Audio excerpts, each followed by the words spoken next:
Episode 104 117 और अथर्व। अरशद के लिए अब खुद को कंट्रोल कर पाना बर्दाश्त से बाहर होता जा रहा था। उसने कई बार अनन्या को रोकने की कोशिश की, उसे खुद से दूर करने की कोशिश की, लेकिन अनन्या ने भी आज ठान लिया था, चाहे कुछ भी हो जाए वो आज अरशद को नहीं जाने देगी। अपनी ट्रिक को काम करता देख उसने अरशद को किस कर लिया। अरशद के लिए यह किसी शौक से कम नहीं था। वो अनन्या को 18 साल से जानता था। 13 साल से वो एक साथ रह रहे थे। उसकी शादी हो गई थी।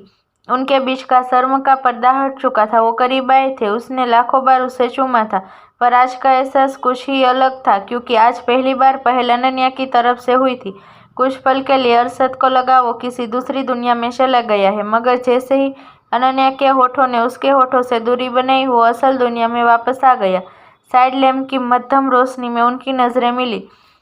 जहां अनन्या की आंखों में प्यार की चाहत के साथ एक डर भी था, वहीं अब अरशद की आंखें अनन्या की आंखों की भाषा बोल रही थी। एक दूसरे के ऊपर लेटे हुए उनकी सांसें तेज हो चली थी, धड़कनों की रफ्तार बढ़ गई थी। तभी अरशद ने कहा, अनन्या, तुम्हें आइडिया भी है? तुम क्या करने की कोशिश कर रही हो?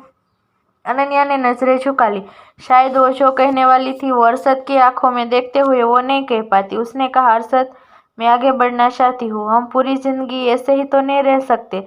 मैं जानती हूँ तुम मुझसे बहुत प्यार करते हो, मैं भी तुमसे बहुत प्यार करती हूँ, और अब मैं तुम्हें प्यार देना चाहती हूँ। प्लीज अब खुद को और मत रोको, मुझे खुद में शामिल कर लो। यह कहते ही अनन्या की आंखों से आंसुओं का सैलाब उमड़ पड़ा।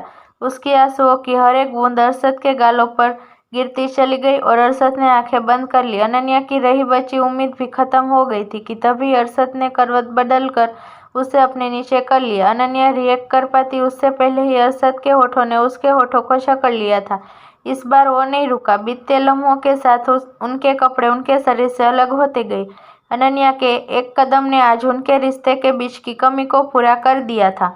अगर उसे पता होता उसकी एक छोटी सी कोशिश उनके रिश्ते के अधूरेपन को भर सकती है, तो उसने यह कोशिश बहुत पहले ही कर ली होती। देर से ही सही, अनन्या समझ चुकी थी, प्यार में पहल दोनों तरफ से होना जरूरी था। एक दूसरे में सिमटते हुए वो एक दूसरे में खो गए। उनका खामोश कमरा उनके इस रात की गवाही बनता गया। उनके बीच की आखिरी दीवार भी आज गिर गई थी। दूसरी तरफ अथर्व की कार मुंबई के बदनाम क्लबों में से एक गोल्ड डिगर क्लब के सामने आकर रुकी। उसने कार के अंदर से ही क्लब को देखा। उसे एक भी ऐसा इंसान नजर नहीं आया जो अपने होश में हो। सब नशे में चूर लड़खड़ाते हुए क्लब के अंदर बाहर आ जा रहे थे। कुछ पसीने और शराब से भीगे हुए थे, तो कुछ के कपड़ों की हालत उनकी हवस को दिखा रही थी। वो जो सोचने समझने की कंडीशन में थे वो अकेले नहीं थे। उनके साथ हॉट खूबसूरत जवान लड़कियां थी जिनके साथ वो अपने घर को रवाना हो रहे थे। यह सब देखते हुए अथर्व के हाथ स्टीयरिंग व्हील पर कस गए। वो कभी ऐसी जगह पर आना नहीं चाहता था, लेकिन उसकी मजबूरी थी। अपने गुस्से को दबाते हुए उसने कार पार्किंग लॉट में पार्क की और फोन में एक मैसेज टाइप करने लगा, कहाँ हो तुम? मैसेज भेजने के बाद वो रिप्लाई का इंतजार करने लगा। कुछ ही मिनट में उसका फोन बजा। स्क्रीन पर जाना पहचाना नंबर देख उसकी आंखों में नफरत उतर आई। उसने कॉल रिसीव किया और अपने गुस्से को दबाते हुए सामने वाले की बात सुनने लगा। दूसरी तरफ से एक लड़की की गंभीर आवाज आई, no change room number B29, अकेले आना, किसी और को साथ लाने की जरूरत नहीं। अथर्व ने हामी भरते ही कॉल कट गया। उसने पैसेंजर सीट पर रखे बॉक्स को देखा और एक गहरी सांस लेते हुए बोला, तुम जो कोई भी हो, बहुत जल्द मैं तुम्हें अपने हाथों से बर्बाद करूंगा। Room number B29 gold digger के बेसमेंट का आखिरी कमरा था। लॉबी से गुजरते हुए अथर्व कमरों के अंदर से आ रही ऊ आ उई माँ जैसे आवाजों को सुन फ्रस्ट्रेट होते हुए बोला, हवस के भूखे इंसान नहीं, जल्लादों का ठिकाना है ये। पता नहीं वो कौन सी मनुष्य घड़ी होगी जो मुझे यहाँ ले आई। उसने यह कहा ही था कि एक लड़की ने उसे आवाज दी, ओ हेलो मिस्टर, किस ख्यालों में डूबे हुए हो? जल्दी आओ, मेरे पास वक्त नहीं है। अथर्व ने सामने देखा तो लॉबी के लास्ट रूम नंबर B29 के बाहर एक लड़की उसे हाथ दिखा रही थी। वो बात अलग थी कि उसका पूरा शरीर, हाथ, कान, चेहरा सब ढका हुआ था। अगर कुछ दिखाई दे रहा था तो सिर्फ उसकी आंखें, जिसमें शर्म, हया, नरमी तो दूर, इंसानियत भी झलक नहीं रही थी।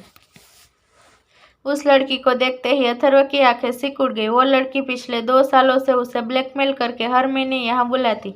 आज अथर्व उस लड़की से 23वीं बार मिल रहा था, लेकिन आज तक ना तो वो उसके बारे में पता लगा पाया था, ना ही वो कभी उस लड़की का चेहरा देख पाया था। उसने साथ लाया बॉक्स उस लड़की की तरफ बढ़ाते हुए कठोर लहजे में कहा, शर्त के मुताबिक मैं एक आखिरी बार और यहाँ आऊंगा। उसके बाद तुम्हारा मेरा रास्ता हमेशा के लिए अलग हो जाएगा। उम्मीद करता हूँ तुम्हें हमारे बीच हुई डील याद होगी। Room number B29। बॉक्स को देखते ही उस लड़की की आंखें चमक उठी। इससे पहले वो बॉक्स को अथर्व से ले पाती, अथर्व ने बॉक्स पीछे करते हुए कहा, मैं कुछ पूछ रहा हूँ, पहले उसका जवाब दो। तुम्हें याद है ना तुम्हारे और मेरे बीच में क्या डील हुई थी? हाँ हाँ, मुझे सब याद है। अब बॉक्स दो मेरे पास, वक्त नहीं है। कहते हुए उसने आगे बढ़कर बॉक्स अथर्व के हाथ से ले लिया। उसका ध्यान बॉक्स पर था। यह देख अथर्व ने हर बार की तरह इस बार भी उसका चेहरा देखने का प्रयास करते हुए हाथ उसके चेहरे की तरफ बढ़ा दिए। इससे पहले उस लड़की को छू पाती उस लड़की ने एक जोर का पंच अथर्व के पेट में दे मारा और अथर्व तुरंत कुछ कदम पीछे हो गया। शुक्र था उस लड़की ने फ्लैट शूज पहना था। अगर उसके पैरों में हिल होती तो शायद अथर्व को हॉस्पिटल जाना पड़ता। दर्द और बेइज्जती का घूंट पीते हुए अथर्व ने उस लड़की की तरफ देखा और हंसने लगा। अगर पहले की बात की जाए तो एक किस के बाद ही अथर्व अपना संयम खोकर उस पर टूट पड़ता या वापस लौट जाता, लेकिन इस बार वो हंस रहा था। यह देख उस लड़की ने पूछा, तुम हंस क्यों रहे हो? ऐसा तो है नहीं तुम्हें मेरे बारे में पता चल गया हो, फिर तुम क्यों हंस रही हो? इस पर अथर्व ने अपनी हंसी को बरकरार रखते हुए कहा, सही कहा तुमने, मुझे तुम्हारे बारे में पता चल गया है।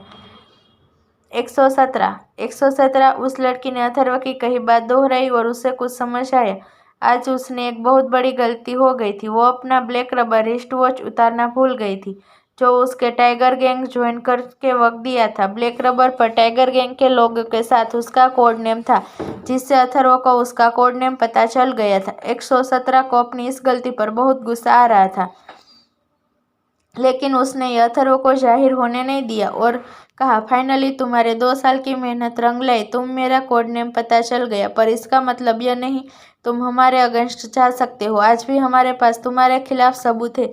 अगर तुमने डील के अगेंस्ट जाने की कोशिश की तो अंजाम तो तुम जानते हो। तुम्हारा 2 साल का सब्र और पैसा सब बर्बाद हो जाएगा।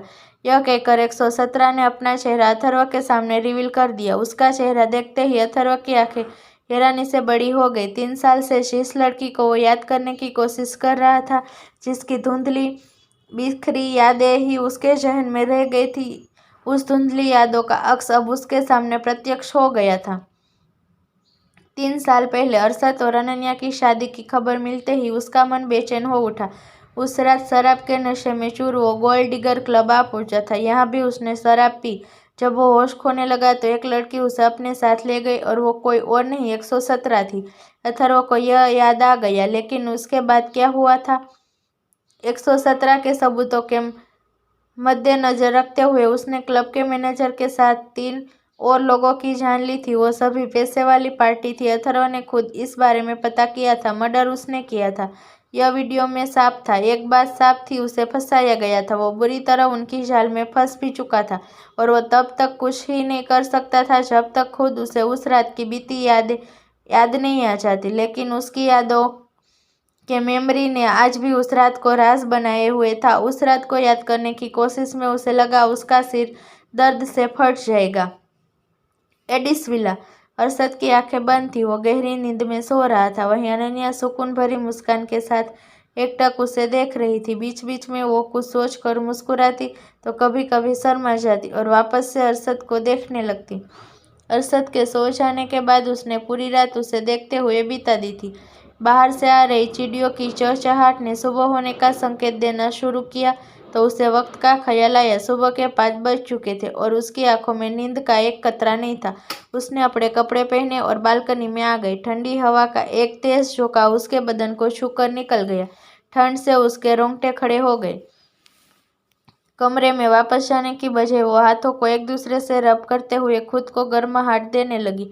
ठंडी हवाओं की ताजगी उसके रोम रोम में रम रही थी और मुस्कुराते हुए पंछियों को उनके घोंसले से दूर जाता देख रही थी। एक गहरी सांस लेकर वो सोचने लगी, कल वो भी पूरे 3 साल बाद अपने घोंसले को छोड़कर पहली उड़ान भरेगी। इस बार वो डरेगी नहीं, ना ही घबराएगी, ना ही कोई बहाना बनाएगी। उसका पहला स्टेप होगा अपने अंदर बसे डर को निकालने का। जिस दुनिया का अकेले सामना करने से वो डरती आई थी, अब उसी दुनिया में वो अकेले जाने के लिए तैयार थी और इसके लिए उसे कुछ तैयारियां करनी होगी।